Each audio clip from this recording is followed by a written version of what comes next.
What's the deal, y'all? This your boy King Eric the Great coming at y'all with another video. Be sure to subscribe, hit the like button for me. And let me tell y'all this. I want to talk about this here. That Def Jam run from the late 90s. And I got to give Leo Cole his credit for this one. I got to give the devil his due. For, bringing up, being a part of the reason why the Rough Riders and Murder Inc. and both of those camps was successful. Man, people don't understand what Def Jam. See, Def Jam for years had struggled. Especially when the West Coast Renaissance happened.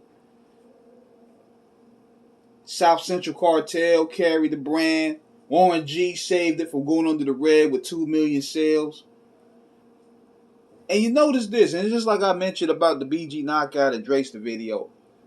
They treated those West Coast albums like throwaways. Like all of them had the similar cover art.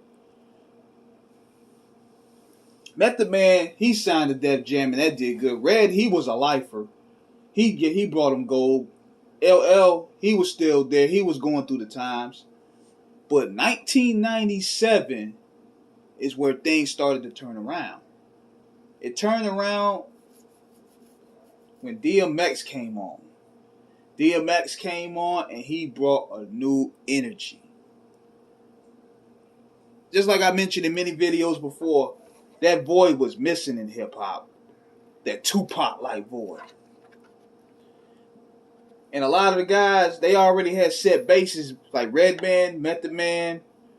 They already had set bases, but DMX had that superstar appeal. So when he debuted on 4321, I had a feeling that things was gonna change. X came through, and you followed through with the 4321, would feature Meth, Red, X, LL, straight smash. 1998, after As Dark as Hell is Hot came, that's when you start really seeing some changes. Ja Rule came on next. Then, who remembers that fourth quarter? X held down the spring and the summertime.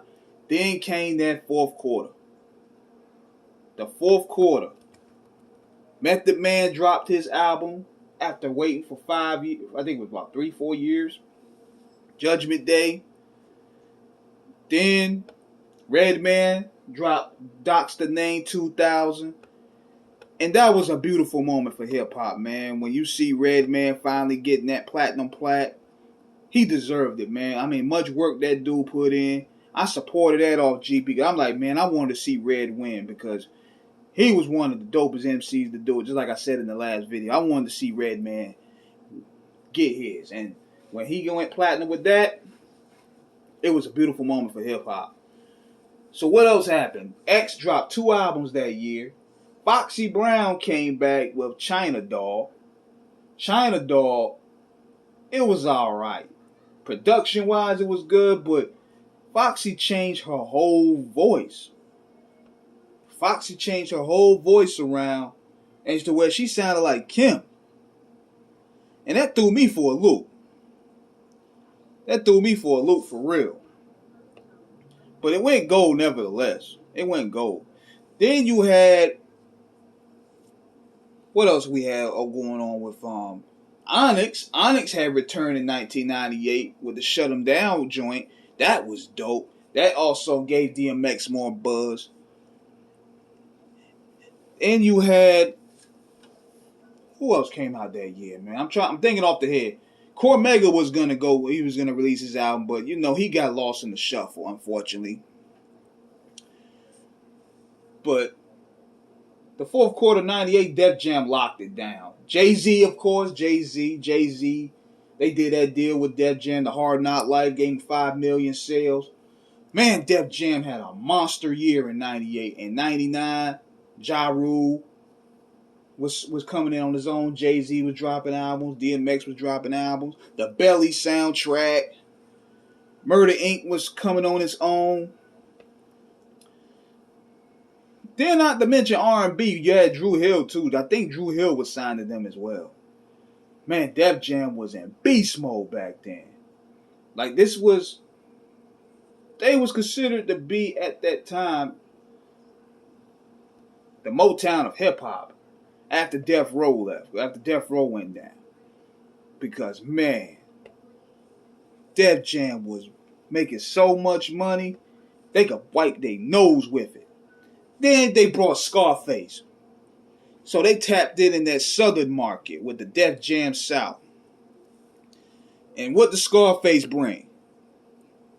Ludacris. Scarface brought himself and Ludacris to the table. He became the president there. So, man, Def Jam was running it in the late 90s. Y'all had to live it to see it. And the albums were banging. And you had competitiveness amongst Jay, Ja Rule, and X. They were supposed to drop something in, but egos got in front of that. But that late 90s scene was wild, man. Def Jam was making tons of money, man. Russell eventually cashed out on that. And Def Jam kept it going afterwards, after the East Coast acts. Oh yeah, good looking out. Blackout, the Blackout album, man. Sheesh. You're not going to see no run like that ever again. I'm surprised nobody really talked about that run. I remember people talked about Loud Records in their run. They had a sick run from 2000. But that Def Jam 1998 run, bro, the Hard Knock Life Tour, Survival of the Fittest, Def Jam couldn't do no wrong at that time. Russell and Leor, man, they ran it. They ran it to the core. So, I just wanted to give y'all a little brief history lesson off this. I had no scripts. I was just thinking all this off the head of how much money Def Jam was making in 1998. Like, they hit a renaissance period. Everybody was going platinum. Niggas was eating good in the late 90s. R&B, of course, Def Soul, that's right, Def Soul. You had Music Soul Child. You had Montel Jordan. You had Case. Man, Def Jam couldn't do nothing wrong back then. So, y'all check out that movement, man.